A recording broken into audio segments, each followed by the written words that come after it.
evening. It's 6 o'clock on Friday, the 21st of July, 2017.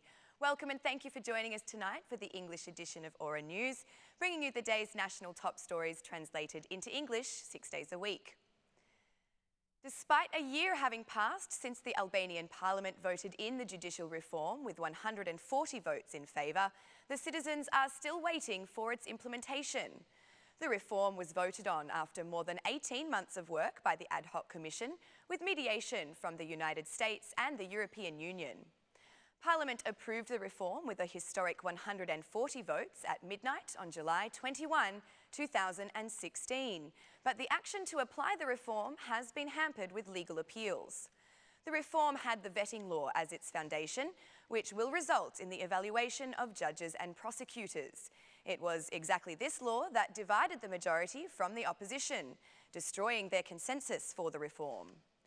On August 30, the majority used their votes to approve the vetting law, with 88 members of Parliament voting in favour of vetting. The opposition did not participate in the vote, instead claiming that the Prime Minister did not keep his promise to realise the reform with consensus.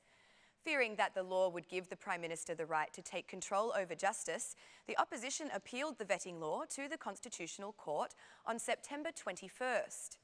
Given the intricacies of having to review a law that directly affected them, the Constitutional Court's judges sought assistance from the Venice Commission. On December 2, the Union of Judges appealed the vetting law to the Constitutional Court, claiming that the law is incompatible with the Albanian constitution. On December 12, the Venice Commission gave a positive response for the law, paving the way for the Constitutional Court to judge the acceptability of the law in line with constitutional requirements. On December 22, the court rejected a request by the Democratic Party to declare some points of the law as unconstitutional. Whilst all of this was going on, the majority remained focused on the reform, approving the 5 remaining laws using only their votes on October 6. The law on the special structure against corruption was approved together with the votes of the opposition members. The reform started to take shape as the Ad Hoc Commission was discussing the package, with 33 laws that will assist with the reform. Just as progress seemed imminent, the opposition decided to boycott Parliament and entered a 4-month-long protest at a tent set up outside the Prime Minister's office. The opposition claimed its protest was to ensure the holding of free and honest elections. Meanwhile, the boycott interrupted the implementation of the vetting law, as the opposition's votes and its representatives were needed to elect the members of the vetting bodies. After months of negotiations, on May 18, 2017, the Prime Minister reached an agreement with the DP chairman. On May 22nd, the opposition members returned to Parliament and voted on the members of the vetting bodies. Then, on June 17, Parliament successfully set up the vetting bodies. During this time, the Union of Judges had secretly, yet again, appealed the vetting law. It was May 25 when the Union filed its appeal to the Constitutional Court against the vetting law, the law on the status of judges and prosecutors, and the law on the bodies of governance in the justice system. The Constitutional Court has recently decided to give its ruling on September 28. So now, the judicial reform faces its final hurdle before it starts to give its first results in September, when the re-evaluation of judges and prosecutors is expected to begin.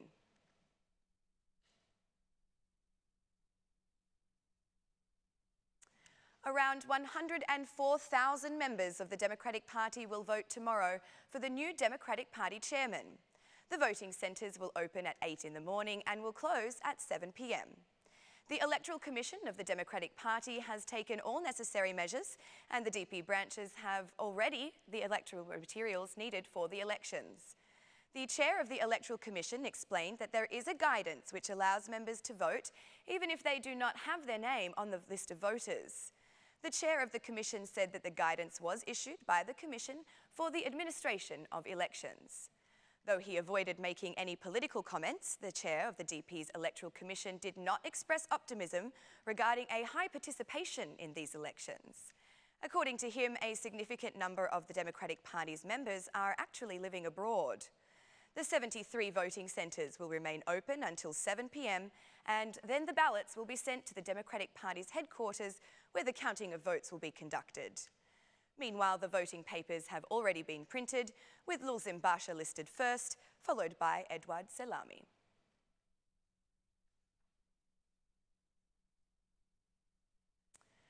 French police officers will be deployed in Albania to conduct joint operations with our border police in order to reduce the number of asylum requests. The news was announced by the Ministry of Foreign Affairs following a meeting in Paris between Albanian Minister Ditmir Bushati and the French Minister of Interior, Gérard Collomb. The two ministers shared a very positive exchange regarding the relations between France and Albania, including cooperation in the field of security and Albania's reforms in the rule of law. The ministers discussed the concerning situation of an increasing number of asylum requests by Albanians in France, including unaccompanied minors. At the suggestion of Albania, the parties agreed on implementing an action plan to reinforce measures for reducing asylum applications by Albanian citizens within a quarterly timeframe. We are aware of the freedoms and duties associated with free movement in the Schengen area and are very determined not to tolerate abusive asylum requests, Minister Bushati said at the end of the meeting. For his part, Minister Collomb emphasised that France is ready to offer its support in this regard. Another topic of discussion between the two ministers was the performance of key reforms for the opening of negotiations for Albania's EU membership. Minister Bushati briefed Minister Collomb on the progress of key reforms required for the opening of EU accession negotiations, focusing on implementing of the vetting law and the impact that justice reform will have on security. Also, within the framework of the strategic partnership signed this year between the two countries, Albania and France will initiate a reinforced cooperation in the fight against terrorism. At the conclusion of his visit, Minister Bushati also met with the European Affairs Minister, Nathalie Lassault. Minister Lassault appreciated that justice reform remains key to rule of law and promised support in this regard.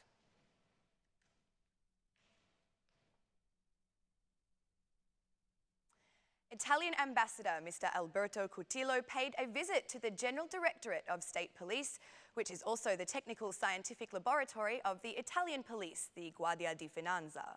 This laboratory coordinates and applies the 2017 operational protocol air flights for the prevention of narcotic cultivation.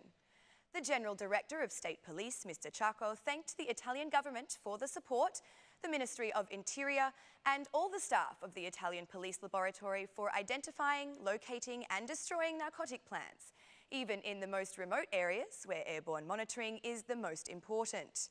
According to Director Ciacco, almost the entire territory of the country has been checked by the police force between January and now. Ciacco thanked the Guardia di Finanza and the Italian Interforce, promising that the cannabis plantations will be destroyed and that all the perpetrators will face justice. Ciacco asserted that these results could not have been achieved without the assistance of the Italian government and the Ministry of Interior. The Italian ambassador, Cutillo, praised the joint initiative and the continuous cooperation between the two countries, saying that continuing to work together is very important for the two countries to keep moving forward in this battle.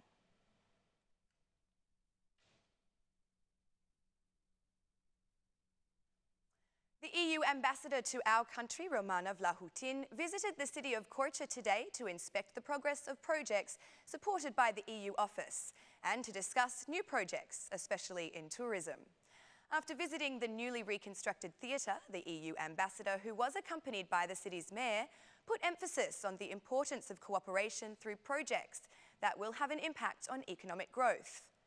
The European Union has some other infrastructure projects. These are not only related to financial support, but also to aim to boost cooperation in order to help the municipality of Korça so that it can have all the elements from education to infrastructure to ensure healthy economic growth, declared the EU ambassador. Korça's mayor considered the cooperation with the European Union to be fruitful. After visiting the city of Korça, the EU ambassador will visit Prespa tomorrow.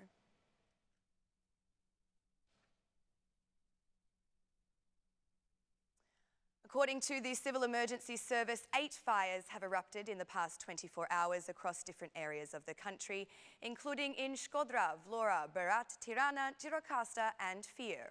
105 firefighters with 11 vehicles, 21 volunteer teams, military forces and helicopters are engaged in the operations to extinguish the flames. The civil emergencies specialists are keeping the situation under constant monitoring throughout the country because the danger of fires persists due to the hot weather. According to the Civil Emergency Service, 5 hectares of bushes and pines were burned in Shkodër, 1 hectare of bushes was burned in Berat, 5 hectares of bushes and olive trees were burned in Fier. Small surfaces of bushes were burned in Vlor, 1 hectare in Gjirokastër. 22 hectares of bushes, pines and more olive trees were burned in different areas around Tirana. Once again, the Civil Emergency Service reiterated its appeal for citizens to call emergency phone numbers if they see any signs of fire. That's all for our English edition this evening. My name is Alexandra. Please join me again Monday through Saturday at 6 p.m. for your local news in English. On behalf of Aura News, thank you and good night.